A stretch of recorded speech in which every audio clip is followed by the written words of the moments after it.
start by just sticking my little end piece in where I have a hole in the tree, just kind of tucking it behind a little ornament. And then I will loop it around and tuck it into another little spot. So as you can see, I don't go top to bottom and I don't go side to side. This one I'm going kind of at a diagonal, and I'm going to take the rest of this and loop it pretty much in the same distance as the other one down into another spot. I just added another ribbon up on the top, and you can see I did the same thing. I tucked it in, and then I looped it around, and then I looped it and looped it. So you're just letting it jump kind of around. And you don't want to get rid of the idiosyncrasies of the ribbon. You want it to be ruffly and not perfect. Okay, I've added a few more and I'm still kind of playing with it. I'll just show you. I have this one here. I have this one kind of going around the tree. This one coming from this side. This one, and then our original starting one.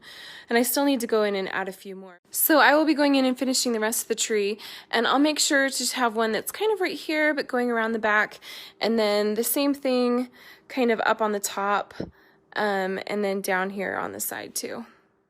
And I wanted to show you kind of a close-up of what the ribbon looks like. So it is not straight at all. It's roughly and just whatever the ribbon kind of wants to do, I just kind of go with it.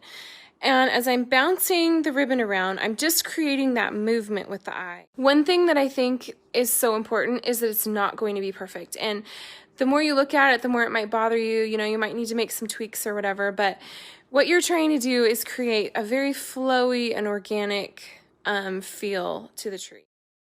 So to start this technique, we just stick our ribbon back in that little empty spot that was at eye level where we started before.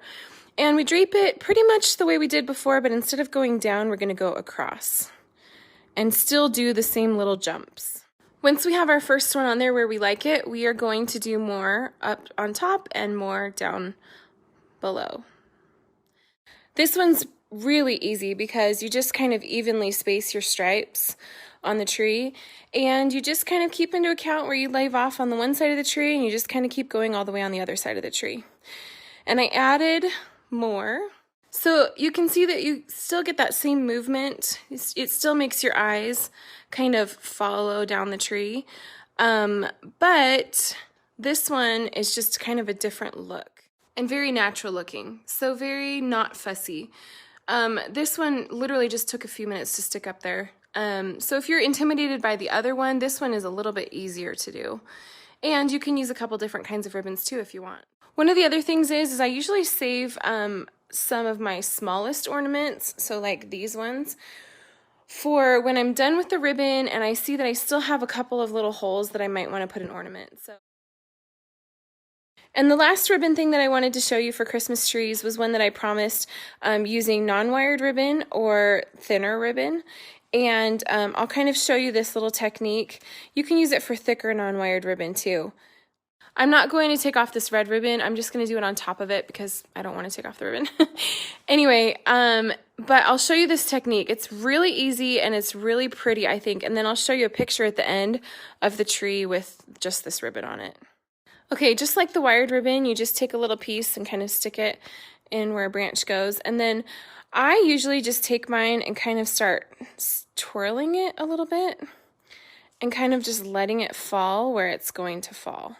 So you can see it kind of does this pretty little curly-Q thing, and I'll come in here and I'll kind of stick some of these in here to make sure they don't fall. But when you do a whole tree like this, it's really pretty, and most of these ribbons are pretty inexpensive. So this look is a lot more kind of whimsical and easy. It's really easy to do just kind of wherever you have bare spots on your tree.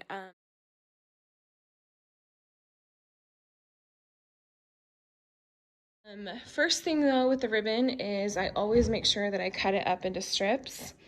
I usually do about 2 foot to 4 foot strips. I know it's kind of hard to cut ribbon sometimes, kind of worry about messing it up, but it really is the best way to put it on the tree. I usually start by putting my ribbon right at eye level and finding a hole in the tree where there's no other ornaments.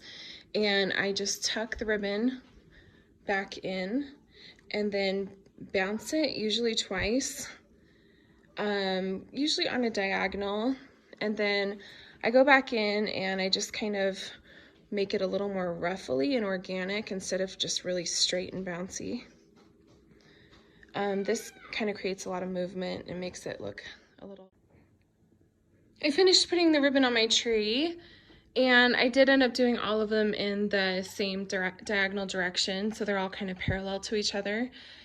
A couple things to note about putting ribbon on a tree.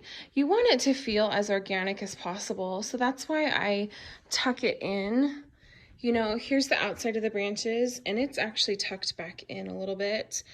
If you put all of your ornaments on the outside and all of the ribbon on the outside, it makes everything feel like it's kind of one-dimensional, but when you layer ribbons, ornaments, the picks, it gives it just a really nice texture, and it makes it look a little more professional.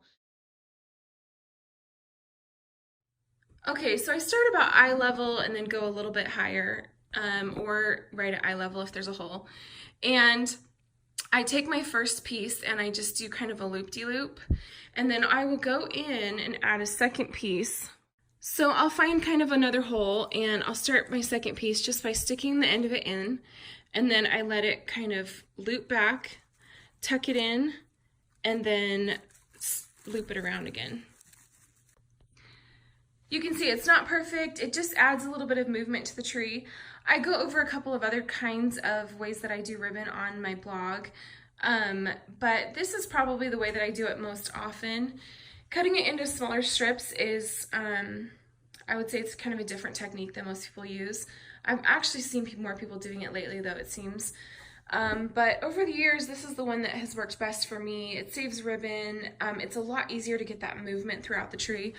And the whole thing that you're trying to do is to keep your eye going like this throughout the tree. So you want to create those jumps and the movement and keep the eye going back and forth, if that makes sense. I'm still going, but I'll just show you kind of where I'm at right now. I did this first one a little higher than eye level, this one, and then one over here. Just kind of evenly spaced wherever there's holes, and just kind of bouncing around. It doesn't have to be perfect. I think that